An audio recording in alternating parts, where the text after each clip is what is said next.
Hey yo, what's up sa inyo mga kapengyo? Kamusta kayong lahat? Putang ina, ang lupit ngayong araw na to, no? Akalain nyo yun, nandito ako sa pagtutur ngayon at napanood ko nga ngayon lamang yung live sa Rappi Tulfo in action, no? Ito pong si Cherry White, talagang ipapatulpo na o pinatulpo na etong si Boy Tapang, na kung saan mga kapengyo parang lumalabas dito, no? Parang si Cherry White ang walang kasalanan talaga, no?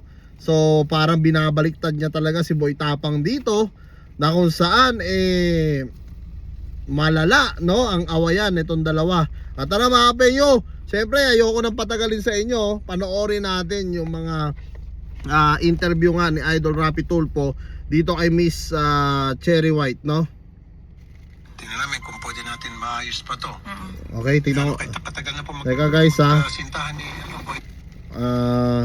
anuin ko lang yung yung yan, brightness, lakasan ko lang. Tapa. Start po nung December 13. Ayan, no? Dito lang po, bago lang. Wala pang 1 year, Wala December po. 13. Okay. Well, sayang naman po yun. Kahit paano, December, January, February, tatlong buwan na kayo. 3 buwan lang. Ano bang pinag-ugatan ng away ninyo? Ito po kasi yun pinagbintangan ako na nag-hack po daw ako ng Facebook. Oo, doon nagmula Nahinak ko daw po yung Facebook, which is nung isang gabi po, akala niya hinak ko yung Facebook niya, pero lahat po ng Facebook nag-log out. Nag-message siya sa akin na ipapatulpo daw po niya ako. Okay. Ngayon, yung conversation na yun, syempre naaligaga ako. Ngayon, pinost ko. Pinost ko po yung convo na ipapatulpo ko. Tapos, bigla na lang siyang nag-live sa Facebook niya. Nagsalita po siya ng mga kasiraan about sa akin. Katulad po ng walker ako, magulang ko po, adik, may matanda daw po ako. Yun po yung mga sinabi niya sa akin sa live. Ito yung sinasabi ko sa inyo mga kapengyo, no, na hindi talaga palalagpasin ni Cherry White ito, dahil talagang ang dami pong pinagsasabi talaga ni Boy Tapang sa kanya, which is talagang foul na rin, no? Lalo na yung dinamay nga yung kanyang mga magulang, at pangalawa yun nga sinasabi na meron siya mga matatanda, no? So talagang nasaktan itong si Cherry White, kaya kung bakit nagpatulpo siya. 1 hour po siyang naka-live. Pero pagkatapos niya, nag-usap na ho ba kayo, ma'am? Hindi po. Okay. Hindi mo natanong sa kanya ba't niya nagawa yon? Wala ba siya yung pagsisisi or pag nag-post later on na bakit niya nagawa yon, o hindi ba siya nag-reach out at gusto makipagbati? Wala po Bakit siya pa magpapatulfo? Ayun nga po hindi ko maintindihan bakit ako pa ipapatulpo kasi may ebidensya daw po siya na pinapahack ko yung account niya, yung Facebook niya. Anong ebidensya pong hawak niya? Hindi ko po alam. Nung gabi po yun, lahat yun nag-log out yung Facebook. Pero kung kayo po ay magkasintahan, ba't kinakailan po ay i-hack yung kanyang Hindi ko nga po alam. Hindi ko po gawain yun. Pero yan po iba na-explain mo na sa kanya. In-explain ko po, pero sunod-sunod yung rant niya sa akin. Sinasabi niya pa ako ng bad words na, ulul ka, alam ko ikaw may gawa nito. Pero nung time na po yun, lahat ng Facebook nag-log out. Okay. Oo, sa meta yun, sa nagkaroon po meta. talaga ng down po. Ang meta po nung araw po na yun. Facebook, Messenger. Totoo yun, yung meta yun mga kapengyo, no? Nagkaroon ng pagsha-shutdown nga o nilag out ni Meta talaga yung mga lahat ng users para nga ma-relog in ulit nila yung kanilang mga account o maalala nila, na kung saan na misunderstanding naman neto ni Boy Tapang, akala niya pinagtitripan siya neto ni Cherry White. At doon na nga nagsalita o nagbitaw ng salita itong si Boy Tapang, na sinabi niya ipapatulpo nga daw niya itong si Cherry White. Pero parang nabaliktad ang sitwasyon, no? Si Cherry White na ang nauna na magpatulpo dito mga kapengyo, no? Na Instagram po. Yung Nag-down po talaga. alam niya at nasabi sa kanya. Hindi ko po alam. Pero nung time na po na yun, sinabi ko sa kanya yun na paanong hinahack, nagko-content kami dito na Oo. na-log out lahat ng Facebook. Sabi niya, ulul ka, ikaw lang gagawa nito, alam ko yung ginagawa mo. Pero ano motibo para gawin niyo sa kanya? Hindi niyo mo ba na ipaliwanag sa kanya na ba't ko gagawin yun, ba't kita i-hack? Sir, puro bad words po yung sinabi niya. Ako, kalmado lang. Sabi ko, hindi ko gagawin yan. Nandito po yung conversation sa akin. Pero sa palagay niyo po, bakit niya naisip yun? Marami Siguro nang po pwedeng dahil po bibintangan. galit siya. Galit siya? Bakit po siya galit Sir, sa'yo? ba't hindi magalit yun? Nakakatakot. Parang ano parang baliktad di ba, sinasabi dito ni Cherry White, no? Grabe raw magalit itong si Boy Tapang, nakakatakot. Pero alam naman natin lahat mga kapenyo, yung video na inilabas ni JB Tapang, no, na pinsan ata ni Boy Tapang or kaibigan, rinig na rinig po natin lahat yon, no, na talagang si Cherry White po ang mas barubal po magsalita kaysa kay Boy Tapang. Grabe, binabaliktad ni Cherry White si Boy Tapang dito. Po, makakatakot talaga. Dapat prepared ka na kung makipagrelasyon ka sa kanya. Hindi, kaya nga po Alam mo naipag-iwalay dapat- na ako eh. Ayaw niya. Ayaw niya. Siguro give it a try. Wala na, may bago na eh. Pinasok mo relationship with him, alam mo kung ano yung karakter, yung pagkatao niya. Dapat tanggap mo Sir, niya. nung pwede nagkakilala ka. kami, hindi po siya ganun. Sobrang lambing niya. Hmm. Sobrang bait niya. Saka may bago na. Maganda yung sinabi mo. So, Opo. ano sa tingin mo ang dahilan nung sobrang bait niya, sobrang lambing niya, biglang nag 360 degrees? Aha. Sir, selos. Selos. Ayun. Yan Selos. sinasabi nila, huwag ka kasing magkaroon ng kasintahang maganda. Oo, di ba? Kasi kung ikaw magkasintahang maganda, ito, Nakita ni Rapi Tulfo, maganda raw po. Bahala na kayo humusga mga kapeyo, dahil alam nyo, kung mapapansin nyo, yung sinabi ni Boy Tapang doon, hindi nga lang daw siya yung mukhang unggoy, masinga raw tong si Cherry White po. Kayo na bahala humusga dyan sa comment section ha. talagang marami kang problema dyan. Siyempre, Sir, natural maganda. Hindi po daw ako maganda. Kasi sinasabi niya sa live, unggoy ka din. Tanggalin mo yung maskara mo. Ayun.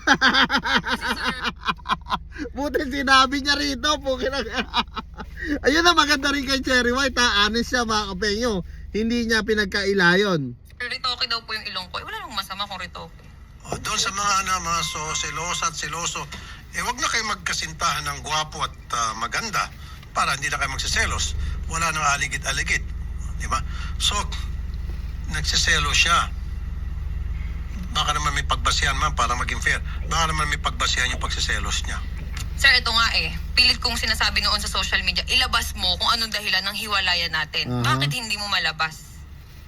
Kasi sir, ayoko magsalita masisira siya. Ayun no. Pero ma'am, kasi wala siya dito. Subukan natin tawagan. Yung bang Yun na maganda. lambing siya. Yun ang maganda kay Senator Rapi Tulfo. Shoutout Senator Rapi, no, kung napapanood mo to, talagang napakaganda po. Fair enough po yun, no, na dapat talaga tawagan nyo rin yung si Boy Tapang para marinig din yung side niya, no, kasi talagang marami pong nilabas, no, na ebidensya si Boy Tapang sa kanilang hiwalayan nga nito ni Cherry White. At si Cherry White naman, kita naman natin mga kapenyo, hindi siya gano'ng nagsasalita at smart move ang kanyang pinapairal, no. Sabi niya, sweet. Sobra. Oo. Para Siyempre, prinsesa. tama lang yon. Usually ganun talaga pag nanliligaw. Pag tumagal-tagal na, hindi naman lahat, medyo pa yung pagbabago. Opo. Pero, what led to it? Ano po yung mga nagawa mo sa tingin mo sa kanya na para naging ganun po yung kanyang pag-aasal na ngayon sa inyo? Kasi ganito po yan nag-start yan pati dun sa may nagpa-picture sa akin sa Alcoy, sa Cebu. Nag-away po kasi kami that time. Lagi kami nag-aaway. Aha. Laging punto selos. Siyempre ako nagselos din ako, pero yung pinagsiselosan ko nasa lugar. Okay. Oh, puta lagas. No, my friend, no? Para talagang minimekos-mekos si Cherry White si Senator Rapi Tulfo rito Ang sabi ni Boy Tapang sa kanyang live, pinagselosan mismo ni Cherry White etong si Hani, na kung saan mga kapenyo, alam natin lahat yan. Kahit mismo sa akin, nag-comment mismo etong si Miss Cherry White at galit na galit nga siya dito talaga kay Hani. Hindi po sa kinakampihan ko si Boy Tapang pero yun po yung totoo, no? At yun po yung nasubaybayan ko dito sa pag-aaway nitong dalawa. So ngayon, parang iba, no, yung mga binabanggit ngayon dito ni Cherry White. Yung sa Cebu, sir, ganito yan Meron din kasi lumabas sa video po na nakita ko. Pero hindi po siya yung sinaktan ko. Opo. Yung mga kaibigan niya. Sir, dinipensahan ko po kasi yung sarili ko. Umakyat ako, bumaba ako dun sa resort, nakapanty ako. Nagsiswimming po ako dun that time. Tapos, pag akyat ko, galit na galit siya. Sabi niya sa akin, hinawakan niya yung kamay ko agad. Nakaganyan ako, sir. Hinawakan niya po yung kamay ko, tapos yung kaibigan niya, 4 na lalaki. Habang hawak niya ako, naka-video sila. Nasa kalsada po kami, may video ako. Nasa kalsada sila. Ano, nakipag-sex ka doon? Ginaganyan niya ako, nakipag-sex ka dyan sa baba? Anong ginawa mo dyan? Sabi ko, mga followers, nagpa-picture sa akin. Anong masama? Doon na siya na-trigger. Nagselo siya, yun. So eto ha mga kapenyo, eto na yung side ni Cherry White, no, na gusto natin marinig about nga dito sa sinasabi ni Boy Tapang na pinagtulungan nga raw sila ni Cherry White at ginulpi sila, which is napaka-imposible naman na magulpi sila ng isang babae. Totoo naman yan. At dito mga kapenyo, no, eto hindi ko naman sa kinakampihan si Cherry White, pero sinabi rito na malinaw ni Cherry White na meron mga fans, no, na, or followers na nagpa-picture sa kanya.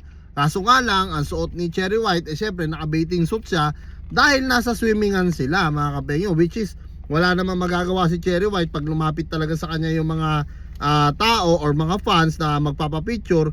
Syempre pagbibigyan talaga niya yon mga kapenyo, dahil nga mga ano niya mga followers niya tapos doon nga pinagsilosan nga raw nito ni Boy Tapang at nagsimula na naman yung gulo nila, no?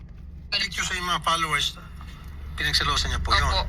Yung mga taga-Cebu. Ayun, Doon po sa okay. lugar na yun. Natural lang po sa ating mga vloggers magisiguro sa kanya Siyempre, pag may nakikita mga followers oo. na nagpapapicture. Hindi niyo po naunawaan yun, bakit wala ho ba nagpapapicture sa kanya? Madami din po. Oh, at ikaw, nagsiselos ka ba pag may nagpapicture sa Hindi kanya? po. Normal po yun eh. Pag may nagpa-picture. Kaso kasi yung point po na yun, naghiwalay na naman kami. Yung mga nagpa-picture sa akin, pinatagay ako. Ay, may kay resort. nako naman pala eh. May katuwa- May kasalanan ka rin, Miss Cherry White. Pinatagay ka pala eh. Manong sinabi mo na pasensya na kayo mga brom or mga ano ko, no, mga fans ko. Hindi ko kayo mapagbibigyan sa pagkakataon na yan na mag-inom tayo kasi meron na po akong boyfriend or meron na po akong kinakasama. Ayoko pong pag-awayan namin. No, so medyo may mali rin po dito si Cherry White ha, sa totoo lang ha. Ito talagang inaaral ko, tinitignan ko talaga kung sino ba may pagkakamali sa kanila ni Boy Tapang. So may nasisilip tayong butas din ngayon ha kay Cherry White kasi nakipag-inom siya which is hindi naman talaga maganda at hindi niya kilala yon at babae siya mga kapenyo for the second place, no. An po kami yun. Pag akyat ko yun, nagalit na galit na Oo, siya. magagalit talaga yon, selos. Anong dahilan daw bakit si Boy Tapang siya pa sana magpapatulfo? Ano sinasabi? Pinahack ko daw po yung account niya kaya ipapatulpo niya ako. pagpapahak. Okay. Now, So yeah mga kapenyo, no, tapusin na natin dito kasi nagbalik na naman sila about sa paghahack. Talagang masasabi ko lang dito mga kapenyo, kayo nang bahala humusga kung sino sa palagay nyo ang tama at nagsasabi ng totoo dito. Ako, hindi sa kinakampihan ko si Boy Tapang. Kung tutuusin mga kapenyo, pwede ko nga siraan si Boy Tapang dahil dati may issue na kami, diba? Pero hindi ko gagawin yon, no? Bilang respeto sa dati kong iniidolo na si Boy Tapang, nakikita ko mga kapenyo na mas mukhang nagsasabi ng totoo, no, dito si Boy Tapang. Kasi nga kahit sino pong lalaki na ang girlfriend o asawa na makipag-inuman sa ibang lalaki or kahit sa fans lang, magagalit talaga. Kahit po sino talaga, no? Kasi kababaeng tao mo makikipag-inuman ka ron tapos di mo kilala. Natural lang po yun sa aming mga lalaki na magsiselos po pagka ganun ang ginawa. Mismo galing na kay Cherry White mismo, narinig naman siguro natin mga kapenyo. So yan, kung kaya tatanungin ko mga kapenyo, ano nga masasabi nyo dito sa pagpapatulpo ni Miss Cherry White kay Boy Tapang? Comment nyo na lang down below lahat ng mga opinion nyo mga kapenyo. At lahat po yan babasahin ko. Maraming salamat mga kapenyo at kita-kita lang tayo sa mga susunod kong reaction videos.